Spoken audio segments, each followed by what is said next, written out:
what we're going to be doing is doing a review of the Transformers movie figure line, Voyager class figure Ratchet. Now, in the movie, Ratchet is a H2 style fire rescue Hummer, and here's a little bit of his packaging here, which all the way down to the CGI art head here, plus the affiliation in his name. And it says the class of the figure on the angled part of the box here, along with a little description of what the automorph is and the Autobot symbol and his name again. And you can see the packaging style is slightly unique to where it's square on one end, but then it curves down to the back instead of being a complete square, which is not too as outrageous, but a nice little depart from the typical square, you know.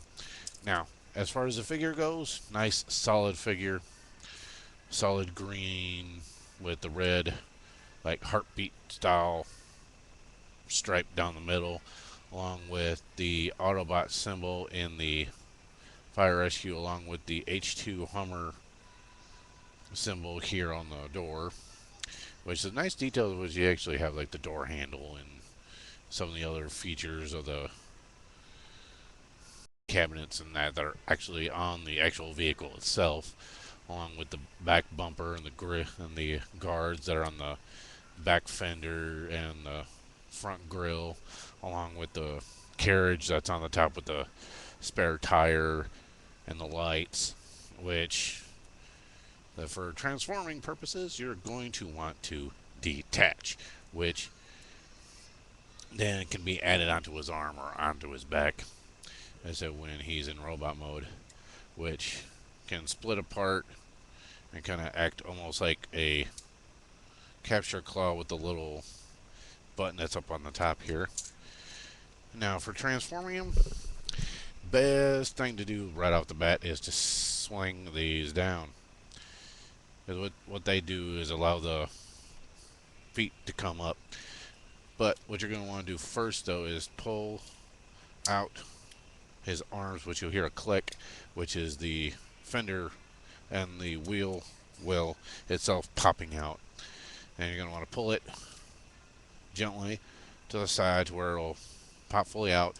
What I do is swing the doors down, do the same with this side, swing it around, then flip the arms around so that the hands are pointed towards the ground if you're looking straight on. Now the roof, and that's going to be kind of a little bit wobbly. That's about the only major setback of the figure. It's not too tight, but as come later on you'll see why. Now, as I said, the automorph feature is basically when you move one part, another part slides into place, setting into motion some of the final sequences of the transformation. So what you're going to want to do, pull up on the legs, and to set off Ratchet's automorph, you press down on his foot, which then this part of his leg will pop up along with his kneecap. Just like that. Same with the other side.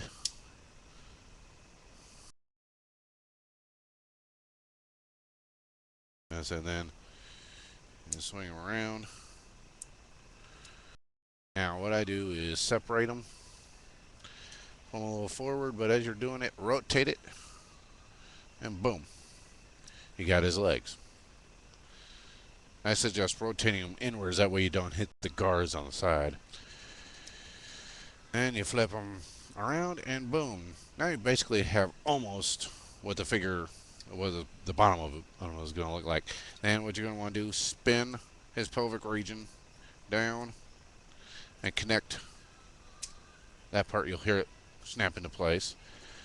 Then go ahead and pop his hood, or the roof, I should say, up, and swing the windshield, which can be separated down into place where there'll be a gap in between it here, which is for a good reason.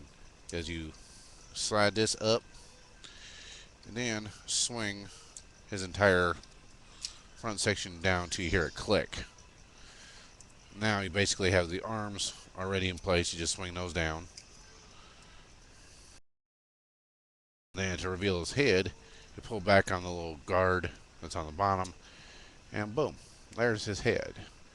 Which, when you first initially get the figure, his head is turned around, so you just want to swing it back into place. Now, the figure also has this hole on the back here, which I told you about a little bit ago, where he can connect this for display purposes if you don't want to have it on his hand to where it's kind of hidden, or if you don't want it there, you can attach it to his left arm on this little thing here, the little cabinet, or not cabinet, but the little hole, and what it'll do is let's act kind of almost like a capture claw.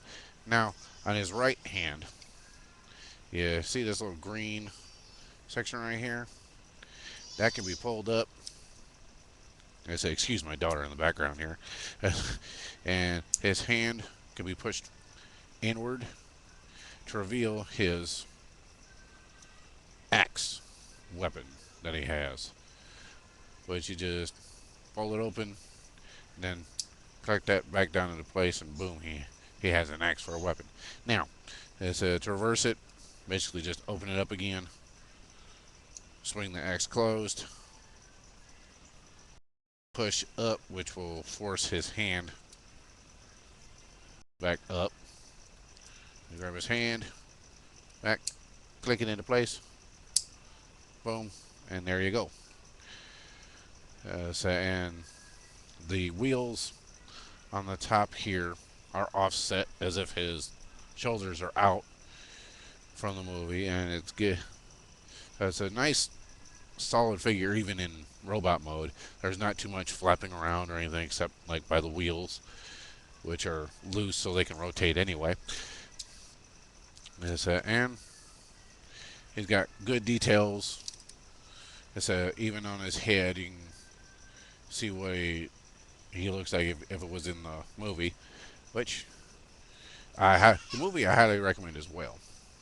All right, my daughter seems to be trying to get my attention here, so I'm going to finish this up and go see what she needs. All right, I hope you enjoy. I hope I didn't do too bad. And thank you.